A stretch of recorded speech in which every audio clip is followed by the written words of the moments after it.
News report. ജനാധിപത്യ മഹിളാ association ഭാരവാഹിത്വത്തിൽ നിന്ന് PP ദിവ്യയെ ഒഴിവാക്കി. ജോയിന്റ് സെക്രട്ടറി സ്ഥാനത്ത് നിന്നാണ് മാറ്റിയത്. ഭാരവാഹിത്വത്തിൽ നിന്ന് ഒഴിവാക്കണമെന്ന് CPM സംസ്ഥാന നേതൃത്വം മഹിളാ അസോസിയേഷൻ ഭാരവാഹികൾക്ക് നിർദ്ദേശം നൽകിയിരുന്നു. റഹീസ് റഷീദാണ് ചേരുന്നത്. റഹീസ്, നമുക്കറിയാവുന്നതുപോലെ മുൻ ADM-ന്റെ നവീൻ ബാബുവിന്റെ ആത്മഹത്യയുമായി ബന്ധപ്പെട്ട് PP ദിവ്യ വലിയ രീതിയിൽ നടപടി നേരിട്ടയാളാണ്. ഇപ്പോഴത്തെ ജനാധിപത്യ മഹിളാ അസോസിയേഷനിലും, അതായത് CPM-ന്റെ വനിതാ പോഷക സംഘടനയിൽ നിന്നും പുറത്താവുകയാണ്.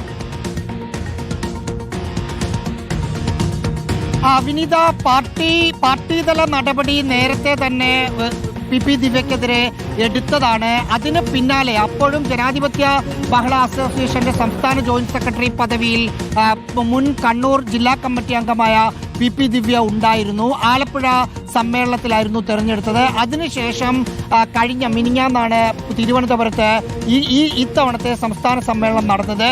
ഈ സംസ്ഥാന സമ്മേളനം നടക്കുന്ന സമയത്ത് പുതിയ ഭാരവാഹികളെ തീരുമാനിക്കുന്നതിൽ പാർട്ടിയുടെ ഒരു നിർദ്ദേശമുണ്ടായിരുന്നു. അതിൽ PP ദിവ്യയെ ഭാരവാഹിത്വത്തിൽ നിന്ന് ഒഴിവാക്കണം എന്ന നിർദ്ദേശമായിരുന്നു ഉണ്ടായിരുന്നത്. അതിന്റെ അടിസ്ഥാനത്തിലാണ് PP ദിവ്യയെ ഭാരവാഹിത്വത്തിൽ നിന്ന് ഒഴിവാക്കിയുള്ള ഒരു തീരുമാനം നേതൃതലത്തിൽ എടുത്തത് എന്ന് മനസ്സിലാക്കുന്നു. ഔദ്യോഗികമായി പുതിയ ഭാരവാഹികളെ പ്രഖ്യാപിച്ചിട്ടില്ല. അല്പസമയത്തിന് ശേഷം മാത്രമായിരിക്കും പ്രഖ്യാപിക്കുക. പക്ഷേ നമുക്ക് കിട്ടുന്ന വിവരങ്ങൾ അനുസരിച്ച് PP ദിവ്യയെ പാർട്ടിയുടെ ജനാധിപത്യ മഹിളാ അസോസിയേഷന്റെ സംസ്ഥാന ജോയിന്റ് സെക്രട്ടറി സ്ഥാനത്ത് നിന്ന് മാറ്റിയിട്ടുണ്ട്.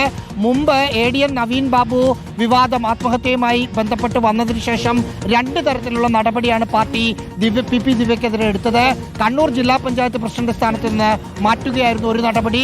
മറ്റൊന്ന് ജില്ലാ കമ്മിറ്റി അംഗത്തിൽ നിന്ന് മാറ്റി ഇരിണാവ് ഡാം ബ്രാഞ്ച് കമ്മിറ്റിയിലേക്ക് മാറ്റുകയും ചെയ്തു. ഇപ്പോൾ പ്രവർത്തന ഘടകം ഇരിണാവ് ഡാം ബ്രാഞ്ച് കമ്മിറ്റിയാണ്.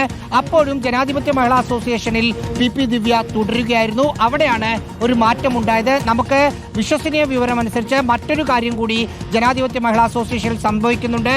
സൂസൻ കോടിയായിരുന്നു നിലവിൽ ജനാധിപത്യ മഹിളാ അസോസിയേഷന്റെ സംസ്ഥാന പ്രസിഡന്റ്. കരുനാഗപ്പള്ളിയിലെ പാർട്ടി വിഭാഗീയതയെ തുടർന്ന് സംസ്ഥാന കമ്മിറ്റി അംഗമായ സൂസൻ കോടിയെ അതിൽ നിന്ന് മാറ്റി നിർത്തിയിരുന്നു. ഇപ്പോൾ സൂസൻ കോടിയെ സംസ്ഥാന പ്രസിഡന്റ് സ്ഥാനത്ത് നിന്ന് മാറ്റി എന്നാണ് മനസ്സിലാക്കുന്ന വിവരം. ഔദ്യോഗിക സ്ഥിരീകരണം അല്പസമയത്തിനകം വരും. സൂസൻ കോടിക്ക് പകരം കേന്ദ്ര കമ്മിറ്റി അംഗം KS അലീഗയായിരിക്കും ജനാധിപത്യ മഹിളാ അസോസിയേഷന്റെ പുതിയ പ്രസിഡന്റ് എന്ന് മനസ്സിലാക്കുന്നു.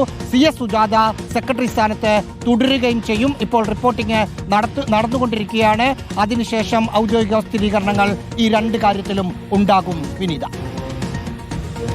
പ്രധാനപ്പെട്ട വാർത്തകളാണ് വന്നുകൊണ്ടിരിക്കുന്നത്. PP ദിവ്യയെ ഒഴിവാക്കിയിരുന്നു ജനാധിപത്യ മഹിളാ അസോസിയേഷന്റെ ഭാരവാഹിത്വത്തിൽ. ഒപ്പം ഇതാ സൂസൻ കോടിയെ ഒഴിവാക്കി പകരം പ്രസിഡന്റായി KS അലീഗ വരുന്നു എന്നുള്ള നിർണായകമായ വാർത്ത കൂടി തരികയാണ് റഹീസ് റഷീദ്. അതിൽ സ്ഥിരീകരണം വരേണ്ടിയിരിക്കുന്നു. നമുക്ക് വീണ്ടും റഹീസിലേക്ക് വാർത്തയുടെ അപ്ഡേറ്റുകൾക്കായി എത്താം.